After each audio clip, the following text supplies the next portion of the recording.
तो आपको लग रहा है कि ये सिर्फ पैसा को लेकर निर्णय आप लोग लिए हैं कि आप वहाँ का डिमांड भी था?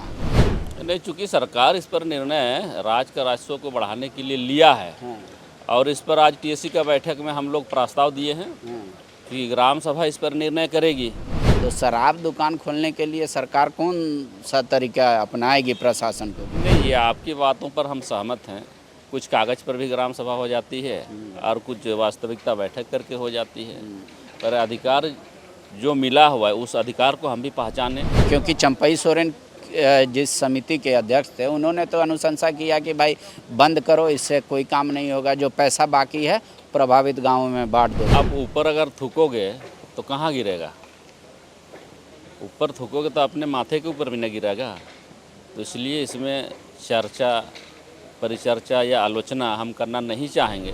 बाप बड़ा ना भैया, सबसे बड़ा रुपया, ये गाना कहावत जो कही है आपने कई बार सुना होगा। झारखंड सरकार इसको चरितार्थ करने जा रही है। दरअसल पहले हमारा जो शेड्यूल एरिया था वहाँ जहाँ 50% से अधिक आबादी आदिवासियों की थी, वहाँ शराब दुकान नहीं चला पाती थी सरकार। बार रेस्टोरेंट में शराब पीने की आज़ादी नहीं थी। आज टीएससी की बैठक हुई और ये निर्णय लिया गया कि पर्यटन को देखते हुए वहाँ शराब दुकान अब खोली जा सकती हैं। हमारे साथ टीएससी के मेंबर, जेएमएम के वरिष्ठ नेता दशरथ जी हैं। अब शराब दुकान खुलेगा तो आपको लग रहा है कि ये सिर्फ पैसा को लेकर निर्णय आप लोग लिए हैं कि आप वहाँ का डिमांड भी था? नहीं, चूंकि सरकार इस पर निर्णय राज्य का राजस्व को बढ़ाने के लिए लिया है हाँ, और इस पर आज टीएससी का बैठक में हम लोग प्रस्ताव दिए हैं हाँ। कि ग्राम सभा इस पर निर्णय करेगी।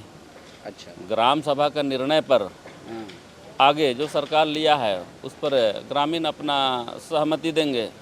ग्रामीण सहमति देंगे तो निश्चित रूप से सरकार के द्वारा जो शराब नीति लागू किया गया है उस पर सरकार आगे कार्य करेगी। तो ग्राम सभा तो आप इतना सीनियर नेता हो गए, पता है दो तरह से होता है, एक जो कागज़ पे हो जाता है और एक पूरा व्यापक स्तर से होता है।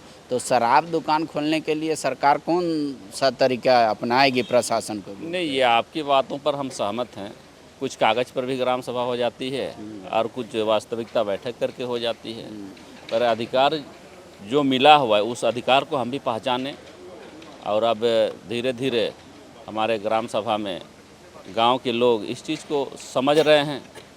चंपई दा को आप जान रहे हैं, आपके अग्रज रहे हैं, वो कह रहे हैं बड़ी शर्म की बात है कि बाबा की पार्टी वाली सरकार शराब को बढ़ावा दे रही है। नशा मुक्ति के खिलाफ आंदोलन शुरू हुआ गुरुजी का और उनकी सरकार ये कर रही है कि नहीं, शराब दुकान की संख्या बढ़ानी चाहिए। बोले इससे हमको बहुत कष्ट हुआ, इसीलिए वो बोले हम टीएससी नहीं गए। क्योंकि आपके बातों पर ही एक चरितार्थ हम बताएंगे। आपने जिस प्रकार से कहा ना, बाप बड़ा ना भैया, सबसे बड़ा रुपया।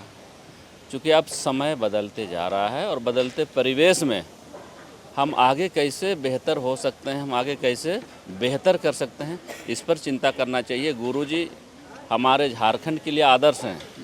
गुरुजी का सम्मान है, आगे भी रहेगी, पर गुरुजी का सम्मान को निश्चित रूप से हम लोग रख रहे हैं और कोशिश कर रहे हैं गुरुजी का सम्मान को हम लोग आगे किस प्रकार से बनाए रखें। ईचागढ़ डैम को लेकर क्या फैसला किया? क्या वाकई में आप लोग को लगता है कि उसका कोई लाभ झारखंड को नहीं मिलेगा, इसलिए बंद कर देना चाहिए, वही टीएससी में हुआ, या फिर आप लोग फिर सोचे कि नहीं, उतना करोड़ों रुपया खर्च किए हैं तो आगे भी करते हैं? ईचा खरकाई डैम का बारे पूर्व टीएससी का बैठक में हमारे राज्य के परिवहन मंत्री जी ने प्रस्ताव रखी थी उसको रद्द करने के लिए, और उस पर अध्ययन अभी जारी है। सरकार कोशिश कर रही है उस क्षेत्र के लोगों को, वहाँ अगर डैम बनती है तो बिना विस्थापित किए हुए कोई भी गांव ना उजड़े हुए हम उस योजना को कैसे पूर्ण करा पाएंगे, इस पर सरकार विचार कर रही है और आगे विचारों उपरांत जो अच्छा होगी उसको। आज टीएससी में कोई फैसला लिया? क्योंकि चंपई सोरेन जिस समिति के अध्यक्ष थे उन्होंने तो अनुशंसा किया कि भाई बंद करो, इससे कोई काम नहीं होगा, जो पैसा बाकी है प्रभावित गांवों में बांट दो, क्योंकि दूसरे राज्यों को ज़्यादा फायदा होगा। आप लोगों ने आज कोई फैसला लिया टीएससी? आप ऊपर अगर थूकोगे तो कहाँ गिरेगा? ऊपर थूकोगे तो अपने माथे के ऊपर भी न गिरेगा। तो इसलिए इसमें चर्चा, परिचर्चा या आलोचना हम करना नहीं चाहेंगे। सरकार कुछ भी काम करती है तो निश्चित रूप से जनहित के लिए काम करती है। आज टीएससी में चर्चा हुआ इस मुद्दे पर। जनता का अहित होती है तो उस पर सरकार पुनर्विचार करती है। टीएससी में आज इसका निर्णय हुआ है। टीएससी में आज हम लोग यही निर्णय लिए हैं कि इस पर सरकार पुनर्विचार करे और गहनता से जांच करे। एक जांच समिति गठित करके जांच करवाए। अच्छा, क्योंकि आगे जो जांच समिति बनी थी और उस जांच समिति के सदस्य तो अभी रहे नहीं हमारे दल में, तो इसलिए उसको फिर से जांच समिति बना करके उस क्षेत्र का भौगोलिक दृष्टिकोण को देखते हुए उस क्षेत्र के आम जनताओं का राय जानने के लिए जांच समिति गठन कर रही है। और जांच समिति जो भी अपना जांच का प्रतिवेदन देंगे उस पर सरकार आगे काम करेगी।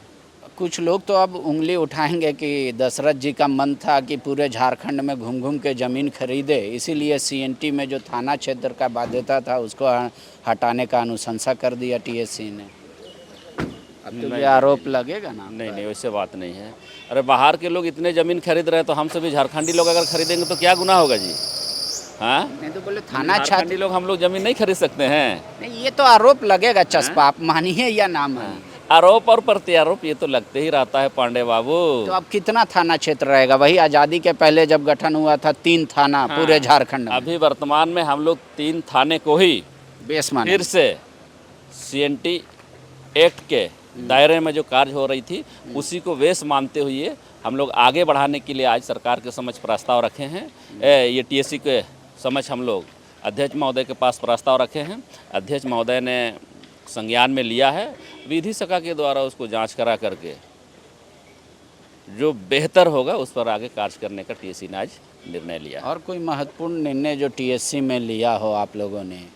टीएससी में आज नया ऐसे कुछ नहीं है। अच्छा, पिछले प्रतिवेदन में जो चीज़ें थी उसी चीज़ों को हम लोग आज आगे बढ़ाने का काम किए हैं। एक नया आज हम सरकार टीएससी का संज्ञान में देने का काम किए हैं। मेरे क्षेत्र में भी एक सुरू सिंचाई डैम है, सेम आपका जैसे खरकई डैम जो है वहाँ का जो स्थिति हमारे यहाँ भी वही स्थिति। हमारे यहाँ भी 3 गांव डिस्प्लेस होगी, पर हमारे यहाँ उस समय मुआवजा मिल चुकी थी और गांव के लोगों ने भी स्वीकारा है कि हम लोग मुआवजा लिए हैं।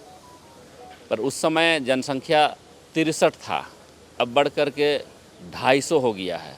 तो इसलिए मानवता के आधार पर सरकार को विचार करके एक पैकेज हम लोगों को सरकार दे, ताकि डैम बन करके जब पूर्ण हो जाएगी तो हम लोग डिस्प्लेस जब हो जाएंगे तो कहीं पर भी एक सरकार के द्वारा हम लोग को पैकेज मिलेगा तो हम लोग उससे राहत पाएंगे। ये हमने आज प्रस्ताव दिया है और टीएससी ने इसको संज्ञान में लिया है उस डैम के बनने से। लेकिन फिर कहा जाएगा कि डबल बेनिफिट ले रहे हैं, दशरथ जी की सरकार है, उनका क्षेत्र है, इसलिए एक बार मुआवजा ले लिए फिर अब कर रहे हैं नया पैकेज भी दीजिए। नहीं, समय समय पर ये सब बदलते रहती है और समय की ज़रूरत भी है। ठीक है, तो सरकार जो योजनाएं लाई थी उस समय से पूरा नहीं हो पाया, वो चलते रहा, आज भी चल रही है। ठीक है, एक आखिरी सवाल, बाबूलाल मरांडी जी और चंपई सोरेन जी भी मेंबर हैं इस टीएससी के, उन लोगों ने नहीं आने का काम किया। वो आरोप लगा रहे हैं कि आदिवासी हित में अब कोई काम आप लोग कर ही नहीं रहे हैं। दूसरा, उन्होंने कहा कि राज्यपाल के शक्तियों को का कटौती कर दिया, जबकि 5th शेड्यूल एरिया में राज्यपाल सर्वे सर्वा होता है। तो कह रहे हैं कि ऐसे फिर फैसला अगर होगा तो हमारा जाना उचित नहीं। बाबूलाल मरांडी इस राज्य के प्रथम मुख्यमंत्री थे और चंपई सोरेन साहब भी इस राज्य के मुख्यमंत्री रहे हैं, इसलिए उन दोनों के प्रति हम आलोचना नहीं करना चाहेंगे। पर आज के बैठक में राज्य के पूर्व मुख्यमंत्री बाबूलाल मरांडी साहब और इस राज्य के पूर्व मुख्यमंत्री चंपई सोरेन साहब नहीं आए, वो उन दोनों का मामला है, हम उस पर प्रतिक्रिया नहीं देना चाहेंगे, क्योंकि उन लोग भी मुख्यमंत्री रहे हुए व्यक्ति हैं। तो इसलिए अगर काम करते करते कहीं पर भूल होता है, चूक होता है, तो सुधार करने के लिए हम लोगों को ये प्रस्ताव टीएससी को देना चाहिए था। और हम आएंगे नहीं और बाहर में अगर हम बोलते रहेंगे कि पांडे जी मेरा इस प्रकार से खबर चला दिया, उस प्रकार से खबर चला दिया, तो नहीं होगा इसे। मतलब वो हम अगर जो मानते कह रहे हैं आप उसको अभी खबर चलाइएगा और जो हम नहीं कह रहे उसको आप खबर चलाइएगा, तो हमको भी थोड़ा हट होगा ना। तो उसी प्रकार से जो भी बातें हैं टीएससी में आकर के अपना बातों को रखे। अगर टीएससी उसका अमल नहीं करती है तो आगे अपना पक्ष फिर से रखेंगे। गोल, जहां 27 वर्षों के सफर में 17,000 से भी अधिक छात्रों ने डॉक्टर एवं इंजीनियर बनकर भरे सफलता की ऊंची उड़ान, जहां साधारण छात्र भी झारखंड टॉपर्स बनकर बना रहे इतिहास। दूरदर्शी शिक्षाविद श्री विपिन सिंह के मार्गदर्शन में मेडिकल एवं इंजीनियरिंग के लाखों छात्रों के लिए आशा की किरण के रूप में गोल, नेशंस लीडिंग इंस्टीट्यूट। बायोम सिर्फ मेडिकल प्रिपरेशन का संस्थान। बायोम से लगातार दूसरी बार नीट यूजी में 700 मार्क्स पार। 10th पास स्टूडेंट्स के लिए फाउंडेशन कोर्स, 11th पास स्टूडेंट्स के लिए फ्रेशर कोर्स और 12th पास स्टूडेंट्स के लिए टारगेट कोर्स 17 अप्रैल से शुरू हो रहे हैं। कॉल 7360066190 और विजिट बायोम, circular road near women's college and Hinoo, Ranchi. thefollowup.in. Like, share, and subscribe. www.thefollowup.in